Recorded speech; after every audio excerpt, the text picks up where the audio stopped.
From the time he first held her when she was born, Crystal and her dad shared a beautiful and unique father-daughter bond. I was always a daddy's girl. My daddy served in the Vietnam War, and he was my hero and inspiration. I loved going to the local stores in town with him, and I would go to the barber shop with him too. Crystal loved being outdoors, especially with her dogs Brandon and Levi. She enjoyed participating in sports at an early age too. She would often sing and dance in childlike wonder.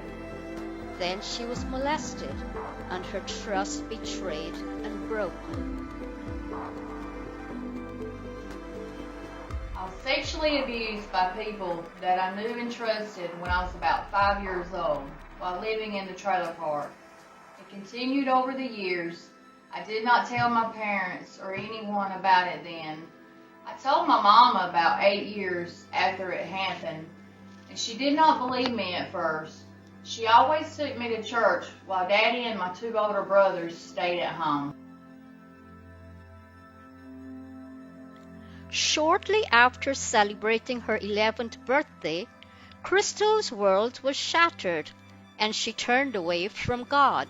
When my daddy died, 5 days after my 11th birthday, from a massive heart attack, my world turned upside down, and I felt alone. I was mad at God for taking my daddy away from me. I did not want to hear about this God and Jesus and church anymore.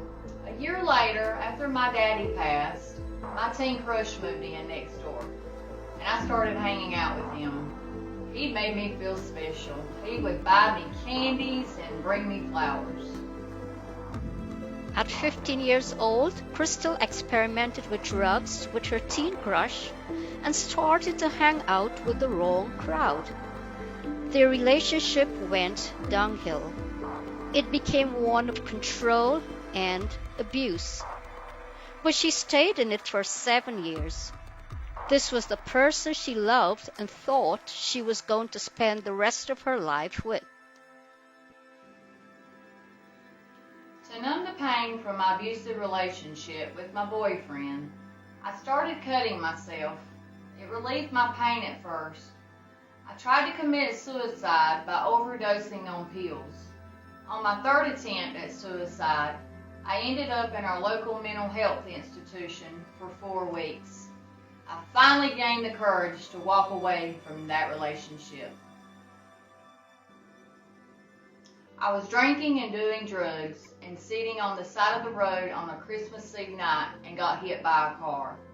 I suffered back injuries and became addicted to painkillers for my back. I started to mix painkillers prescribed for my back with alcohol to numb my physical and emotional pain.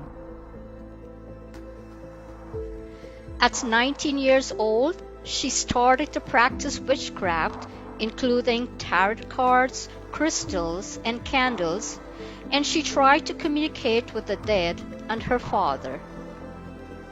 When I practiced witchcraft and the occult, I felt like the world owed me something, and I felt powerful through the occult world. But as time went by, I began to feel dark and empty inside.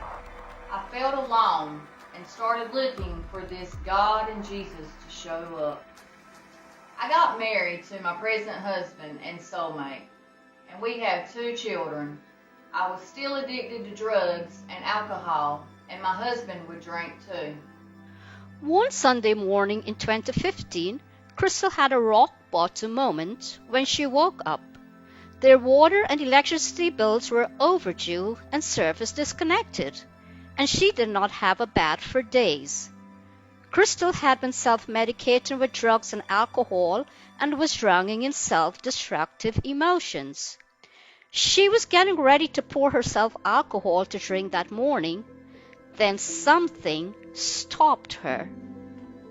I hear this soft, mellow voice call to me saying, "Don't drink that."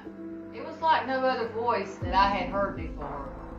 I ignored it and I was about to take that first sip. And I heard the voice again, only this time it was louder, yet so soft. It was like my father's voice talking softly to me that I had remembered strangely years ago. So I obeyed the voice and did not drink. The voice told me to go to the church right across the road from us. I know now that I was stepping out in faith. Somehow, it was like the voice was there protecting me. For the first time, I did not feel alone or scared. I showed up at the church that Sunday morning in black torn pajamas and a black tank top, face all dirty and no bath. I was drawn to the doxology that was playing towards the end of the service. People at the church there put me and my kids up in a motel room that night and gave us 2 grocery gift cards to buy food with. I've never been the same again. I am now sober and drug-free, no longer practicing in the occult, walking in the authority of the power and fire of Jesus Christ. I am no longer a victim. I am the victor, singing in the church choir and walking with my Lord Jesus Christ. He set me free of all my demons.